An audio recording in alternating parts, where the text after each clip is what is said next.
안녕하세요. 교육진단 국어만세 시간입니다. 반갑습니다. 반갑습니다. 국어만세 진행을 맡고 있는 민우입니다. 부산에서 왔습니다. 이와 표현 유정글입니다. 나온입니다. 네, 청라 부천 이재식입니다.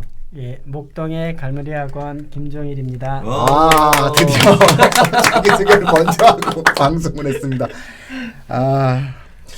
여름방학 요 시점이 되면 이제 저희가 녹음을 이제 하는 요 시점에서는 이제 여름방학 마무리 일정이 되겠죠. 그래서 방학 기간이 좀 올해는 되게 짧잖아요. 짧기 때문에 국어 학습적 측면에서 뭔가 의미 있는 시간을 할 수 있는 게 뭐가 있을까? 이런 어떠한 내용들을 가지고 한번 이야기 드리는 시간을 갖도록 할게요. 왜냐하면 좀 길면 각자 알아서 자기 계획대로 하는데 이게 좀 짧아지면은 좀 많이 힘들어지거든요. 저는 사실은 이 여름방학 짧아지는 것 때문에 가장 크게 화가 나신 분들이 계시다면 전 수학학원 원장님이실 거라고 생각하거든요. 특강 못 하시니까. 예, 4주 특강 완성 이런 거 안 되잖아요. 근데 지금 사실은 뭐 길어야 2주, 열흘, 그다음에 학교에 따라 각각 다른데 사실상 이 시간이라고 하는 게 휙 하면 또 금방 가요. 그냥 어영부영 하다 보면 가요. 하루 늦잠 자고 뭐 좀 어떻게 하다 보면 금방 가기 때문에 계획을 미리 세워서 좀 의미 있는 시간을 좀 가질 수 있도록 저희가 국어학습 부분들에 대해서 요거 정도 해줬으면 좋겠다라고 하는 내용들을 가지고 이야기하는 시간을 갖도록 하겠습니다. 여름방학 국어 학습법에 대한 얘기죠. 아니 마무리 먼저 아닌가? 마무리죠? 마무리 먼저. 아까 1학기 2주 연속이니까 네. 이번 주는 이제 어쨌든 국어 그러니까 1학기 마무리에 대한 조언이고 그렇죠. 다음 주 얘기가 학습법이죠. 그렇죠. 2주 연속 들으셔야 된다는 얘기네요. 그렇죠. 한 번에나 말하지 않고. 아니 저희도 이렇게 방송이 힘들어요. 그런 거죠.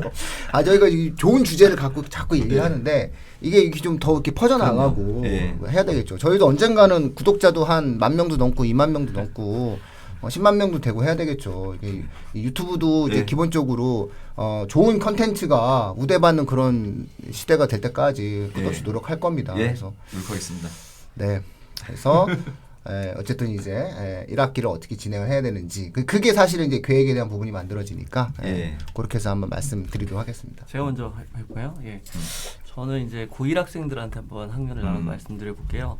제가 이제 가르쳤던 주요 교과서가 미래엔 교과서였거든요. 그래서 그 중에서 기억 남는 게 통곡할 만한 자리라는 작품하고 달밤이라는 작품이 있어요. 그래서 학생들한테 수업 시간에도 얘기했었는데 저는 짧잖아요. 그래서 많은 걸 하기보다는 뭔가 포인트를 잡아서 하면 좋을 것 같은데 학생들한테 얘기하기를 니네 여름방학 2주 동안 열하일기 한 권만 읽어도 성공한 거야. 그거 다 못 읽을 거야. 그래서 저는 개인적으로 학습적인 부분보다는 그 교과서 1학기 때 읽었던 배웠던 교과서들 중에서 좀 뭔가 인상 깊었거나 이 작품이 수록된 그 전문을 한번 찾아 읽는 것도 1학년 학생들한테는 의미 있지 않을까 생각이 들어요. 그래서 저는 개인적으로 뭐 통곡할 만한 자리가 들어있는 열하일기라던가 또는 그게 아니라면 호질이나 뭐 이렇게 그 박지원 작품들을 찾아 읽으면서 거기서 나왔던 창의적이고 개성적인 게 작가의 어떤 삶과 어떤 식과 관련 있는가 이런 식으로 본인들이 배웠던 교과서에서 꼭 문학이 아니다 하더라도 관련되는데 되게 궁금했던 것들을 찾아서 방학 때 한번 1학기를 정리하는 의미로 해보는 건 어떨까라는 생각을 해봤어요. 좀 막연할 수도 있겠지만 이런 부분들을 하면 좋겠다라는 생각을 한번 해봤습니다. 저는 선생님입니다. 저는 상상 못했어요. 이전 교육과정 창비였나요? 책은 멀리 먼 곳에서 온다? 그 신영복 교수 글이 있었어요. 근데 아시다시피 신영복 교수는 직접 책을 쓰신 적은 없잖아요. 그분의 편지 옥중서신이라든가 강의가 책으로 만들어진 것이었죠. 신영복 교수의 담론이었거든요. 담론의 일부가 교과서에 실렸는데 방금 우리 그 라운드 대표님이 말씀하신 것처럼 이렇게 그것도 드러난 부분들은 자신 좀 찾아 읽고 중요한 부분들 좀 학교 선생님이 학원 선생님이 도움을 받아서 정말 좋은 방법 같아요. 제가 이렇게 말씀드린 이유는 이제 주제가 마무리잖아요. 1학기 마무리라고 하셔서 뭔가 배웠던 거를 정리하는 의미가 이게 어떨까 싶어서 말씀드렸습니다. 저도 그러면 이제 마무리 이야기를 좀 한번 할게요. 마무리라고 하면 이제 마무리라는 단어랑 이렇게 연관어로 좀 떠오르는 말이 반성 같아요. 반성 내지는 성찰 정도 되겠죠. 근데 사실 학습에서 성찰이 매우 중요하죠. 뭐 유식한 말로 요즘 메타인지 그러던데 학습의 시작은 나를 아는 것으로부터 비롯된다. 근데 이제 저는 이제 구체적인 점수와 관련된 이야기를 좀 하고 싶은데요. 4번의 시험을 쳤어요. 1학기 때. 2번의 내신 중간고사 기말고사를 쳤고 2번의 모의고사를 쳤죠. 이 모의고사를 좀 분석해라. 아주 현미경으로 들여다보듯이 봐라. 근데 이건 학습자 스스로 하기가 어려울 수도 있어요. 이건 가능해요. 내용 영역으로 내가 문학이 어떻고 비문학 독서는 어떻고 시에서는 현대시와 고전시 이렇게 자신의 취약점을 분석하는데 그보다 더 중요한 것은 국어 교과 학습 역량에 해당되는 부분, 행동 영역에 해당되는 부분이에요. 그러니까 이 문제가 사실적 사고력을 묻는 문제인지 추론을 묻는 문제인지 비판을 묻는 문제는 잘 몰라요. 근데 사실은 점수를 올리기 위해서는 내용 영역에 대한 학습보다는 행동 영역에 대한 학습의 행동 영역에 대한 문제점, 취약점을 보완할 때 아주 빠른 속도로 이제 보완이 되거든요. 그래서 스스로 행동 영역과 관련된 부분에 대한 취약점을 분석하기 어려울다면 학원 다니고 있는 친구들은 학원 선생님에게 수학은 참 이런 도구들이 많은데 국어가 별로 없었던 것 같아요.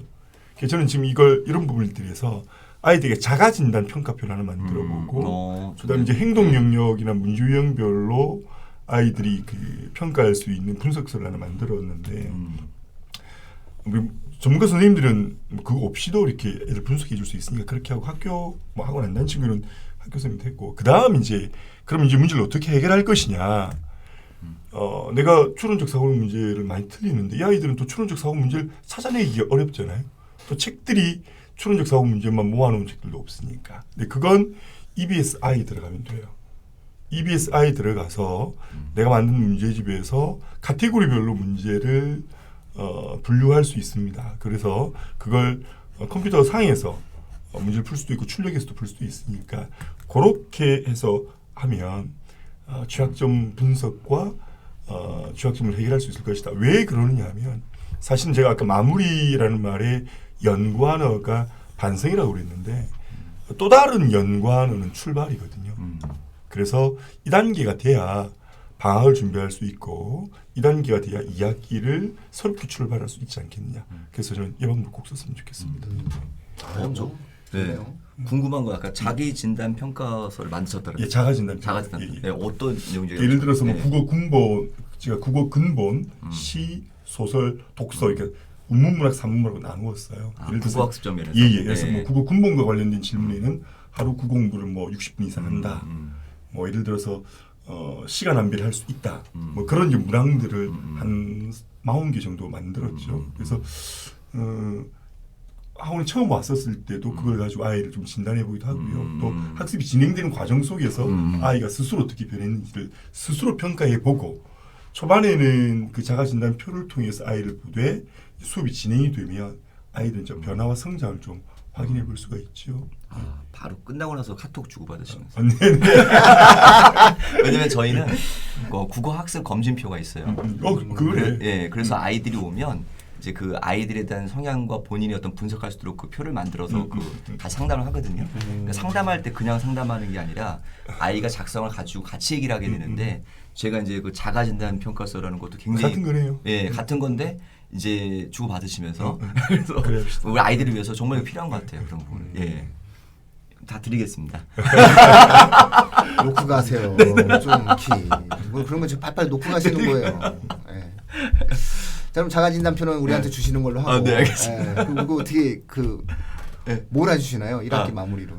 저는 이제 뭐냐면 아까 첫 스타트를 누가 하느냐가 되게 중요한데 아까 나오는 점이 얘기했을 때 벙찐 거예요. 나 이 주제가 아니었는데. 그냥 국어 쌤이구나. 나 왜 저런 걸 못 해봤을까? 그러니까 정말 아이들에게 저 내신을 공부를 보통 1학기 때 많이 하잖아요. 그러고 나서 아이들에게 내신 교재는 거의 쓰지 않고 사실 거의 버리는 용도가 많았어요. 왜냐면 수능 교재야 다음에 또 보겠지만 내신 교재는 한 번 보면 거의 일회성 의미가 많다 보니까 사실 그거에 대한 아이들에게 깊이 있게 못 해줬는데 오늘 말씀 들어보니까 정말 좋은 소스라고 찾을 수 있을 것 같고 또 하나가 그런 것들이 이제 뭐냐면 아이들이 생활기록부에 기록이 된다면 요즘에 취지가 종합이라는 게 결국 아이의 어떤 내적 성장을 물어보는 거잖아요. 되게 좋은 것 같다. 저도 우리 아이들한테 바로 조언을 너 읽었던 책 중에서 좋은 책들을 준다면 아이들이 그냥 피상적 쓰는 게 아니라 직접 고민했던 책들에 대한 얘기들을 써서 너무 좋을 것 같아서 제가 한 큰 깨달음 하나 배웠고요. 저는 이제 준비했던 게 한 학기 마무리하니까 당연히 객관적인 평가 중요하다. 그래서 저는 무조건 성적 분석해야 한다고 생각을 했어요. 그래서 제가 아이들을 상담할 때 저는 이제 모의고사 성적이나 내신 성적표 성적을 꼭 상담을 해주거든요. 그게 한 15분 정도 성적표 하나 분석할 때. 근데 저는 이렇게 얘기를 그 아이가 3년 공부할 동안에 가장 중요한 건 이 15분에 출발한다. 아이들이 성적표 볼 줄 모르거든요. 대다수의 그 학원 선생님들 잘 모르세요. 학교 선생님 상담 잘 못하세요. 뭐냐면 성적표는 한 종이일 뿐이지 그걸 통해서 어떻게 할 것인지 그러니까 자기에 대한 분석과 앞으로 할 계획에 대한 걸 못 세워주거든요. 전 그래서 그거를 제가 상담을 드리면 해주면 학생이나 부모님이나 또 심지어 같은 동료 교사들끼리도 엄청 감동받아요. 그래서 저는 이게 감동받는 건 필요성이 있다는 얘기죠. 그래서 일단은 이제 상황은 다르겠지만 자기 본인의 성적표를 반드시 분석해라 말씀드리고 싶고, 두 번째는 저는 아이들에게 엄청 강조하는 게 스케줄 작성이거든요.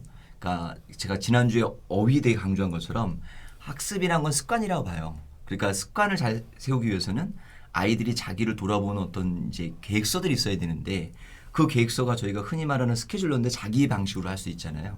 근데 그 스케줄러를 꾸준히 써온 친구라면 아마 한 학기 정도의 분량을 돌아보지 않을까.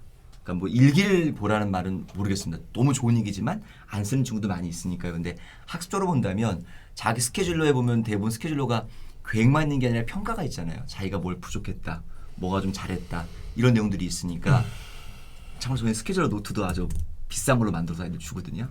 예, 그래서 그렇게 이제 이제 쓰는데 저는 그렇게 두 가지 자신의 그 어제와 오늘을 보기 위해서 일단은 이제 성적표에 대한 분석이 필요하고, 두 번째는 자기 한 학기를 어떻게 지내왔는가에 대해서 계획서가 있었던 스케줄러 보는 게 좋겠다. 그러면 이제 당연히 마지막에는 뭐냐면 마무리한 거 곧 다음을 시작하기 위한 시작인 준비니까.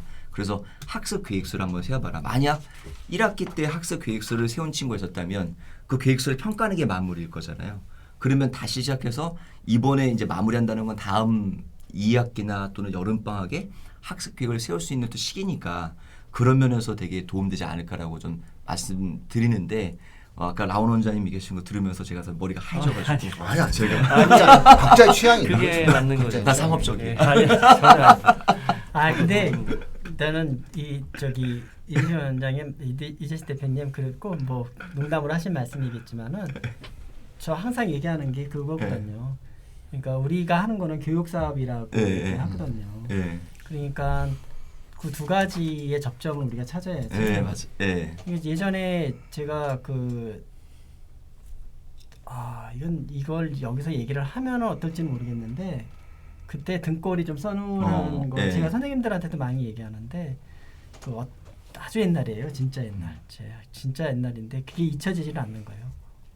어떻게 좀 선생님들이죠. 이제 학원을 이렇게 하는 가면서 어떤 그 중학교 앞을 지나가는데 이게 봉고차 같은 거 탔었거든요. 근데 가면서 학생들이 이제 학교에서 이제 나오고 있는데 참 이걸 그 농담이었는데 그때 진짜 등골이 써놓으라더라고요. 그 농담이 뭐였냐면은 학생들을 보면서 뭔지 알겠죠. 그냥 직설적으로 다 얘기를 하면 전 모르겠는데. 이 돈들 학생들 진짜요? 학생들 이 돈들 이러는 학생들? 거예요. 근데 진짜 등골이 써늘하더라고요. 그럼요. 그렇죠. 같이 안 놀면 돼요. 근데 어쨌든 그런 경험이 하나 있었고 또 반면에 이제 어떤 게 있었냐면 제가 그것도 이제 실명을 하면 안 되니까 이제 어떻게 이렇게 교습서부터 시작해 갖고서는 하게 됐는데 그 선생님이 자료도 아주 콘텐츠도 풍부하고 막 이렇게 됐는데 이제 또 그 선생님도 어떻게 보면 약간 극단적이에요.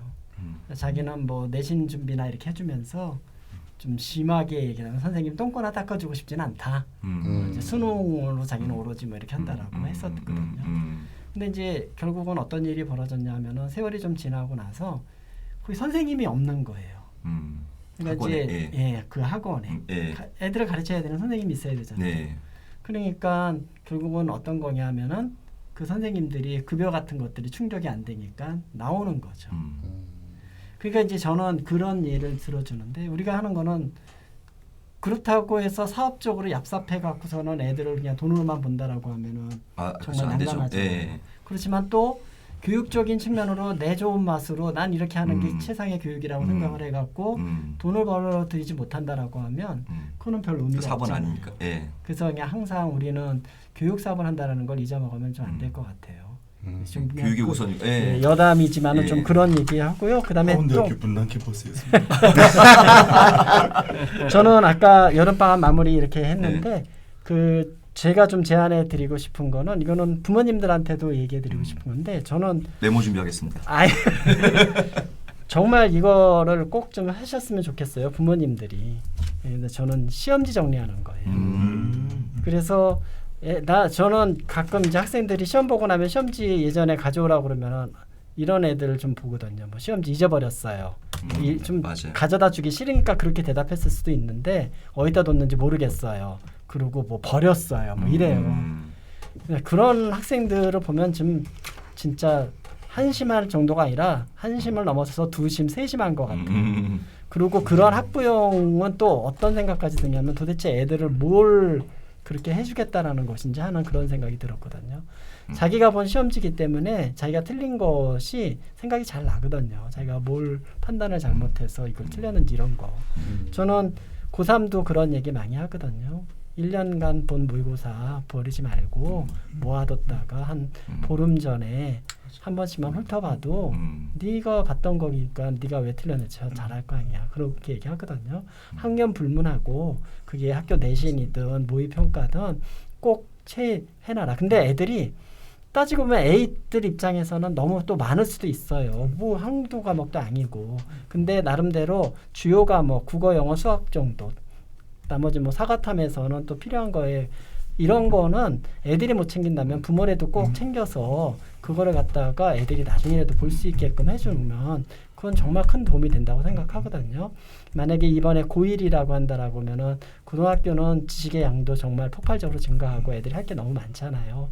부모님이 그런 거라도 꼭 챙겨서 뭐 시험지 본 거잖아요. 이제 머리가 굵어갖고 잘 말을 안 듣는다고 하면 달래서라도 어머님이라도 그런 걸 좀 챙겨주시고 확인해 주는 게 정말 저는 필요할 것 같아요. 아유 뭐 다들 좋은 말씀 해주셔서 좀 마무리 좀 하자면 이게 그 올해 입시의 특징이 있거든요. 이제 입시적인 측면에서 놓고 본다면은 원칙적으로 1학기가 끝나고 나면은 이제 1학기 활동 우리가 이제 흔히 입시가 두 축이 있잖아요. 학생부 종합전형, 학생부 종합전형을 중심으로 한 수시 전형이 있고, 그 다음에 이제 수능을 중심으로 한 정시가 있다라고 얘기를 했을 때, 사실상 고등학생을 기준으로 말씀을 드리면, 1학기의 마무리는 어찌 본다면 이제 학종을 하는 학생들의 경우에는 뭔가 마무리 짓는 활동들이 들어가거든요. 학생부상에서. 그러니까 우리 라온 원장님 말씀하셨듯이 책도 좀 읽고 기재해야 되고 활동에 대한 계획도 세우고 이제 이런 부분들이 좀 있어요. 그런데 올해 코로나가 만들어낸 수시 정시의 가장 큰 특징 중에 하나가 뭐냐면은 비교과 활동 자체를 하기 어려워요. 그래서 올해 년도서부터 시작돼서 이게 언제 끝날지 모르는 상황에서 놓고 본다고 했을 때 가장 중요한 입시에서 제일 중요한 게 뭐냐라고 저한테 물으면은 학교 교과 내신이에요. 이 학교 교과 내신이 또 왜 중요하냐면은 수행평가가 이번에 법이 바뀌었거든요. 그래서 올해부터 법이 바뀌었다기보다는 교육부 지침이 바뀌어서 집에서 하는 과제형 수행평가가 원래 안 되게 돼 있어요. 근데 집에서 지금 애들이 집에 있는데 그러니까 애들은 집에 있단 말이에요. 코로나로 등교를 못하는 상황이었기 때문에 사실상 수행평가를 못 낸 거예요. 학교가. 많이. 그러니까 대부분 지필평가가 원래 6대4 5대5 정도였었는데 지금은 대부분 지필평가의 비중이 8대2예요. 그러니까 지필평가가 너무 중요한 거예요. 한마디로 얘기해서 중간고사, 기말고사가 대한민국의 역대 최근 5년 입시에서 제일 중요한 해가 된 거예요. 이거는 올해 마찬가지일 거고요. 그렇기 때문에 전혀 상업적인 거 아니에요. 지금 말씀하신 게 전혀 상업적인 게 아니라 당연히 시험지 갔다가 성적 분석해야 돼요. 그래야만이 2학기 때 시험 대비 바로 왜냐하면 또 9월이 되면 바로 또 중간고사 들어가거든요. 그다음에 바로 기말고사 들어가고. 그러니까 아까 말씀 같이 잠깐 얘기했던 것처럼 학원 상황이 어떠냐라고 했었을 때 그랬잖아요. 올해 참 희한한 것 중에 하나가 내년 그러니까 이제 내신이 길어진 거예요. 그러니까 뭐 4주 해야 되면은 이게 이제 5주, 6주까지 해버리는 일이 돼갖고. 그냥 다 주변에서 이제 학원 물론 어렵죠. 어렵고 그렇긴 하는데 또 한편으로는 학원에서 그냥 그런 걸로 또 그 마련이 좀 되는 것도 있는 것 같더라고요. 시험 대비라고 하는 일정 자체가 내신 대비라고 하는 일정 자체가 지금은 너무 중요한 시점이 된 거예요. 그러니까 사실은 학생들이 학교에 못 가고 방학이 줄어든 만큼 그냥 그 기간 자체가 교과 내신 대비가 이루어져야 되는 거고 이 교과 내신 대비 전형이 되게 늘었어요. 그리고 그래서 지역균형 선발이라고 하는 것들이 각 주요 대학별로 10% 이상씩 의무적으로 책정되면서 사실상 대한민국 입시는 교과 내신하고 수능으로 이제 결합되어지는 요소가 되게 많아지게 될 것 같은데 여기에 코로나가 불을 그냥 껴진 거예요. 그래서 지금 현재 상황에서는 1학기가 마무리 지어지는 과정에서 두 분이 말씀하신 것처럼 시험지를 갖다가 성적 분석한다라고 하는 것은 너무나 당연한 거예요. 너무 필수적이다. 이제 이건 안 하면 안 된다. 왜냐면 80%인데요. 네. 지필평가라는 것 자체가. 그런 상태에서 이제 라온 원장님 말씀하신 대로 이렇게 마무리 짓는 책도 좀 하고 내용을 한다면은 뭐 1학기 마무리는 좀 깔끔하지 않을까. 네. 이렇게 저는 한번 생각을 해봅니다. 예. 모두 자기 소망을 다 이루기를 바랍니다. 그렇지. 중요한 거 아무리 좋은 말을 해도요. 중요한 건 시험지를 안 갖고 온다는 거죠. 그래서 우리 갈문 형님이 잘 말씀해 주셨듯이 어머님이 막 너 시험지 어쨌어? 뭐 이러면서 이렇게 챙기시는 게 제일 좋지 않을까 싶습니다. 자, 우리 좀 이렇게 깔끔하게 하면 이제 영혼이 남아서 그러면 여름방학 어떻게 할 것인지에 대해서 굉장히 궁금하신데 그건 다음 주에 오셔야 됩니다. 다음 주에 오셔서 방송 들으십시오. 네, 마치도록 하겠습니다. 고맙습니다. 감사합니다.